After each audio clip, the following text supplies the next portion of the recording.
Bonjour! Comment tu te sens aujourd'hui? Tu as passé une bonne journée? Est-ce qu'il faisait beau? Aujourd'hui, nous allons parler de l'imparfait, qui est un deuxième temps du passé. Nous avons déjà étudié le passé précédemment. Maintenant, place à l'imparfait. C'est parti! L'imparfait est utilisé pour parler des habitudes dans le passé. En anglais, vous utilisez I used to. Par exemple, tous les étés, nous allions à la mer. Every summer, we used to go to the beach. Avant Covid, je me maquillais tous les matins. Before Covid, I would do my makeup every morning. Quand j'habitais chez mes parents, je ne cuisinais pas. When I was living at my parents', I was not cooking. Comment conjuguer à l'imparfait? Tout d'abord, il faut prendre la racine du verbe au présent, mais à la forme nous. Par exemple, pour le verbe aller, au présent, on dit je vais, mais on dit nous allons. So you keep ALL. That's going to be the root for conjugating in imparfait. Then you add the terminaison. Les terminaisons de l'imparfait sont donc j'allais, AIS. Tu allais, AIS.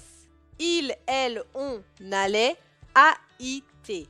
Nous allions, IONS. Vous alliez, IEZ.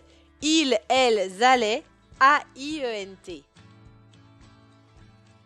Il est très important de connaître ces conjugaisons par cœur, by heart, AIS, AIS, AIT, IONS, IEZ, AIENT, parce que, à l'inverse de la plupart des temps, il n'y a pas d'exception à l'imparfait. We do not have irregular verbs in imparfait. It's one of the rare easy tenses to learn. Par exemple, je devais me lever à 8 heures. Ils étaient sportifs. Elles ne mangeaient pas beaucoup de légumes. L'imparfait est aussi utilisé pour décrire une action qui dure dans le temps. En anglais, vous utilisez le passé progressif. Par exemple, mon père regardait la télé. He was watching TV. Ma mère cuisinait. She was cooking. L'imparfait est aussi utilisé pour décrire des sentiments, un état d'esprit, le temps, le décor, etc., etc. L'imparfait, c'est la description. Kind of like setting up the mood or setting up the setting of your story.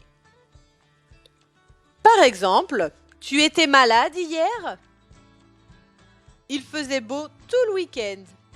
Nous avions faim. Ils étaient très jolis. Et voilà, l'imparfait est un temps assez facile. You just need to know the conjugation, the ending.